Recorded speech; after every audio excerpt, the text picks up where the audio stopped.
नमस्कार दर्शकों, आप देख रहे हो देश का दंगल न्यूज चैनल। मेरा नाम है अजय चौहान। आज हम आए हैं जिला नागरिक अस्पताल पलवल में। आपको यहाँ की व्यवस्था दिखाते हैं और कितने मरीज यहाँ दिन भर में आते हैं वो आपको बताते हैं, और बदलते मौसम में अपने बच्चों की कैसे देखभाल करें और किन किन चीज़ों का हम ध्यान रखें, ये चीज़ हम आपको बताते हैं। देखो यहाँ पे काफ़ी भीड़ है और ये सभी अपना इलाज कराने के लिए इधर आए हैं। तो आइए कुछ डॉक्टरों से बात करते हैं जो बच्चों की देखभाल करते हैं, और वो आपको बताएंगे कि बच्चों की देखभाल कैसे करें। स्पेशलिस्ट जी से बात करते हैं जो आपको बताएंगे कि बदलते मौसम में कैसे आपको अपनी ध्यान रखना चाहिए सेहत। मेरा नाम डॉक्टर पुरेंद्र चौहान है। मैं सिविल हॉस्पिटल में पंचकर्म स्पेशलिस्ट हूँ। हाँ, आपके पास किस तरह के पेशेंट अभी फ़िलहाल में आते हैं? और देखो, अभी जो मौसम बदल रहा है इसमें अक्सर जो एलर्जी के पेशेंट होते हैं, चाहे स्किन एलर्जी के हों, चाहे रेस्पिरेटरी सांस से संबंधित एलर्जी के पेशेंट हो, उस तरह के पेशेंटों का नंबर थोड़ा बढ़ जाता है। बाकी सर्दियाँ शुरू हो रही हैं, इस हिसाब से जोड़ों के पेशेंट हैं वो भी पेशेंट ज़्यादा बढ़ रहे हैं। कुछ वायरल फीवर्स के पेशेंट हैं वो भी आ रहे हैं। तो इस तरह के पेशेंटों की संख्या कुछ ओपीडी में बढ़ गई है। और जैसे आप छोटे बच्चों का भी कोई देखभाल के लिए कोई हिदायत दे सकते हो?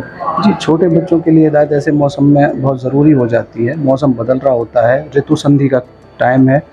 जब इस तरह से ऐसे मौसम में बच्चे को धीरे धीरे जो गर्मी का मौसम का रहन सहन है उसको धीरे धीरे छोड़ना होता है, और जो सर्दी के मौसम का रहन सहन है उसे धीरे धीरे अडॉप्ट करना होता है। इसीलिए बच्चों को ना बहुत ज़्यादा ठंडी चीज़ें खाने पीने में देनी होती हैं, ना बहुत ज़्यादा गर्म चीज़ों का सेवन करना होता है। इन सम स्थिति रखनी होती है, नॉर्मल कंडीशन रखनी होती है। बच्चों को ज़्यादा बाहर के मौसम में एक्सपोजर में भी नहीं ले जाना है, क्योंकि ऐसे टाइम में फसलें उठ रही होती हैं और पॉलिनेशन हो रहे होते हैं, तो बहुत तरह की एलर्जी मौसम में बढ़ जाती है।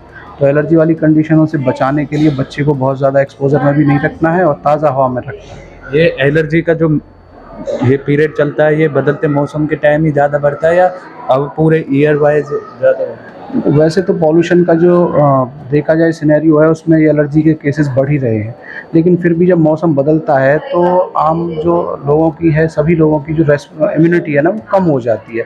तो ऐसी कंडीशन में बीमारियों से ग्रस्त होने का खतरा भी बढ़ जाता है। इसीलिए जब मौसम बदलता है तो सबको अपने शरीर का बहुत ख्याल रखना चाहिए, और जिस हिसाब से मौसम बदल रहा होता है उसी हिसाब से हमें दवाइयाँ या फिर खान पान को एडजस्ट करके सेवन करना चाहिए। जैसे आप कुछ डाइट बताना चाहो या कुछ ऐसे फूड बताना चाहो कि बदलते मौसम में इनका प्रयोग हमें करना चाहिए जिससे कि हम बच सकें? सच नॉर्मल खान पान का तो ध्यान रखना ही चाहिए। दवाइयों का जो सेवन है वो डॉक्टरों की सलाह से ही करना चाहिए।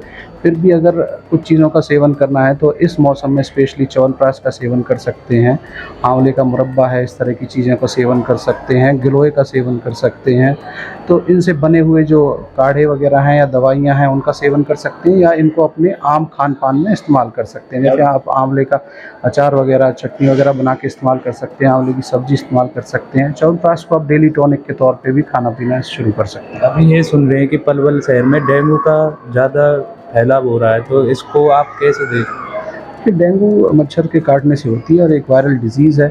इसमें नॉर्मली जो प्लेटलेट्स काउंट है बहुत कम हो जाता है, हाई ग्रेड फीवर रहता है। तो फीवर को कम करने के लिए जो भी सुलभ औषधियाँ हैं जो एडवाइस की जाती हैं वो ले सकते हैं। प्लेटलेट को बढ़ाने के लिए जो आयुर्वेदिक हमारे नुस्खे हैं वो भी इस्तेमाल कर सकते हैं, जिसमें मेनली गिलोय का काढ़ा है वो इस्तेमाल कर सकते हैं, पपीते के पत्तों का रस है वो इस्तेमाल कर सकते हैं, धनिया को पानी में भिगो के उसका फांट बना के इस्तेमाल कर सकते हैं।